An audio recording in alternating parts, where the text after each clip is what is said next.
Originarios de una tierra fría y poco productiva, los vikingos se lanzaron al mar para prosperar. Su habilidad como navegantes los hizo capaces de alcanzar el continente americano hace 1000 años, 500 años antes de la llegada de Cristóbal Colón. Hasta se han encontrado posibles restos de sus establecimientos en este continente. A diferencia de su Escandinavia natal, las tierras americanas ofrecían un clima templado, yacimientos de metales y praderas extensas aptas para la agricultura. ¿Por qué no colonizaron América del Norte? ¿Habrá sido por los nativos hostiles?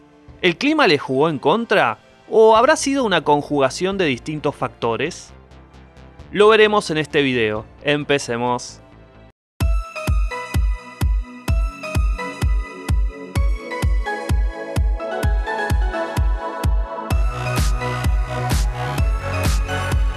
La época vikinga se extendió aproximadamente desde el 790 hasta el 1100 después de Cristo. Su tierra natal, Escandinavia, resultaba un lugar duro para vivir, y a medida que la población fue creciendo, se necesitaron más tierras y recursos para sostenerla. Esta situación fue uno de los motivos que llevaron a los vikingos a la exploración marítima en busca de nuevas tierras, riquezas y el comercio con pueblos distantes.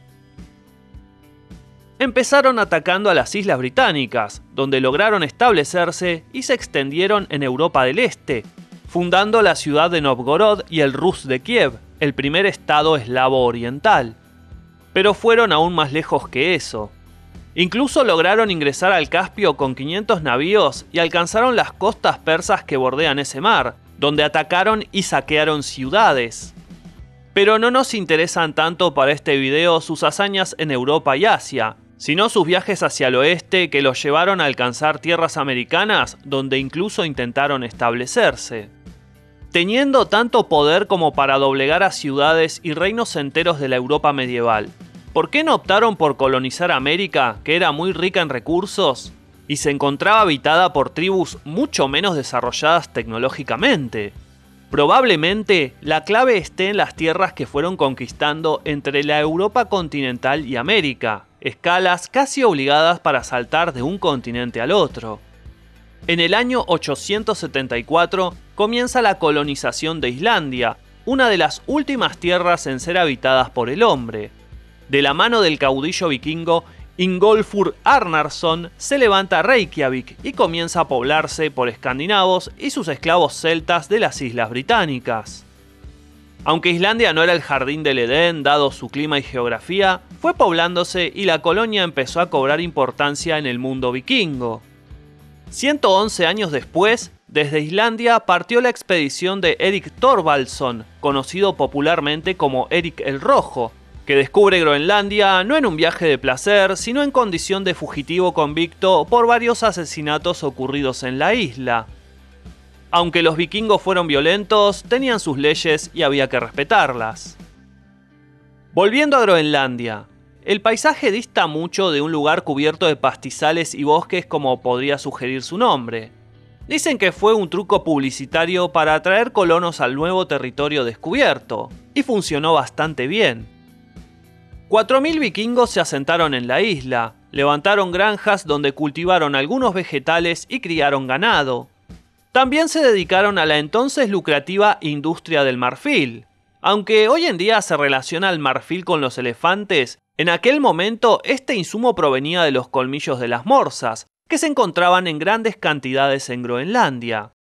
Pero para estos nórdicos, Groenlandia no fue suficiente.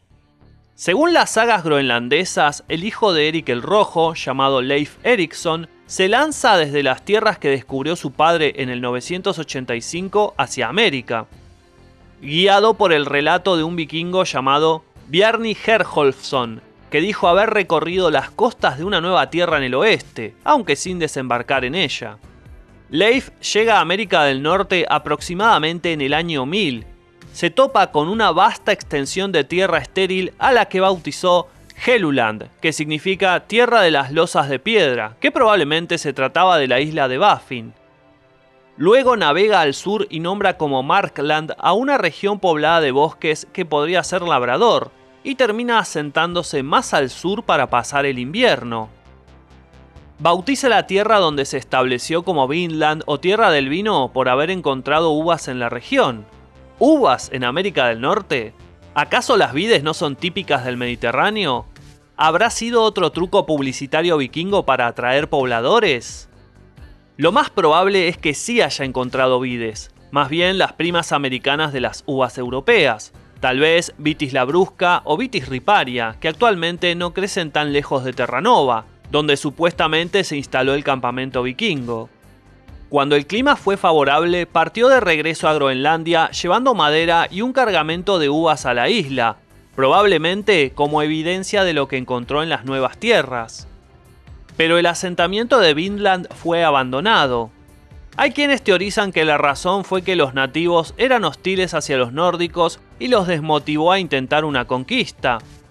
De hecho, el hermano de Leif Erikson, Thorwald, murió a manos de los aborígenes en ese campamento. Aunque esta hipótesis suena razonable, es curioso que un pueblo tan belicoso como el vikingo, que enfrentó ejércitos de reyes, invadió ciudades importantes como París y juntó a cientos o miles de guerreros para explorar lugares tan distantes como el mar Caspio, se hubiera detenido solamente porque había nativos hostiles. También en las sagas se narra sobre situaciones de comercio con las tribus locales, así que las relaciones no siempre fueron violentas.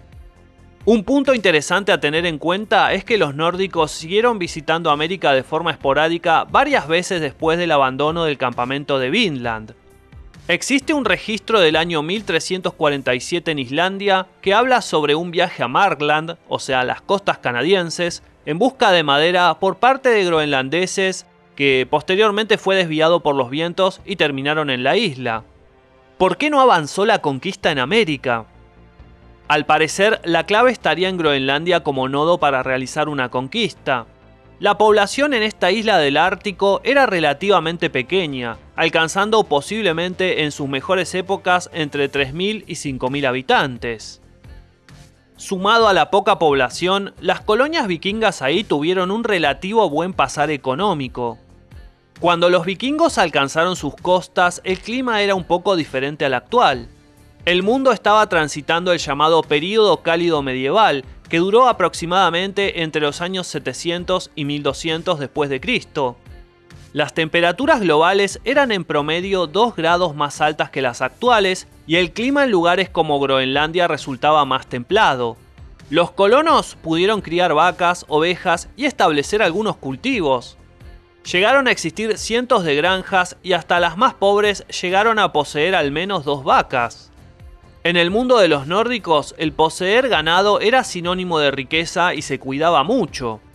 Se levantaron grandes refugios en la isla para proteger a las vacas y a las ovejas en el invierno, y también para guardar alimento para esos difíciles meses del año.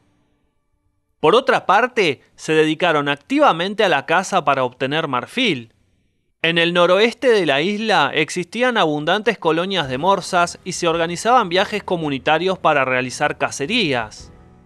El marfil de las morsas era muy valioso en el mundo medieval. Se sabe que en 1327 un paquete de marfil de 802 kilos valía lo mismo que 780 vacas o 60 toneladas de pescado seco. Pero las cosas empezaron a cambiar cuando el período cálido fue reemplazado por una pequeña edad de hielo que hizo desplomar las temperaturas globales en poco tiempo. Algunos investigadores sostienen que este enfriamiento hizo que la vida en Groenlandia fuera más difícil, dado que las granjas empezaron a producir menos. La caza de morsas se volvió más peligrosa debido al hielo y al clima, lo que propiciaba hundimientos y accidentes. Por cada embarcación hundida, decenas de hombres perecían de una sola vez, lo que pudo ser un impacto muy duro para las colonias establecidas en una isla cuya población no era abundante. Así, la vida se volvió inestable y dejó de valer la pena habitar Groenlandia. Al estar las colonias debilitadas, empezaron a despoblarse. Algunos creen que llegó a haber violencia a causa del malestar económico, y que el abandono de los nórdicos de la isla para volver a Europa ocurrió de forma gradual hasta que la zona quedó vacía.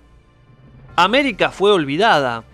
También durante siglos, para buena parte de Europa, el destino de las colonias groenlandesas quedó en el misterio.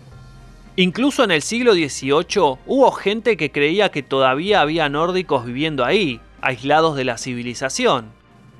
Hoy en día, las ruinas de las construcciones en Groenlandia y el supuesto asentamiento vikingo de Lands-o-Medus, ubicado en Terranova, esperan en silencio que los investigadores puedan unir las piezas para reconstruir este apasionante rompecabezas de la historia. No olviden un like, compartir en sus redes sociales y suscribirse si todavía no lo han hecho para ayudarme a seguir creciendo en la plataforma. ¡Saludos!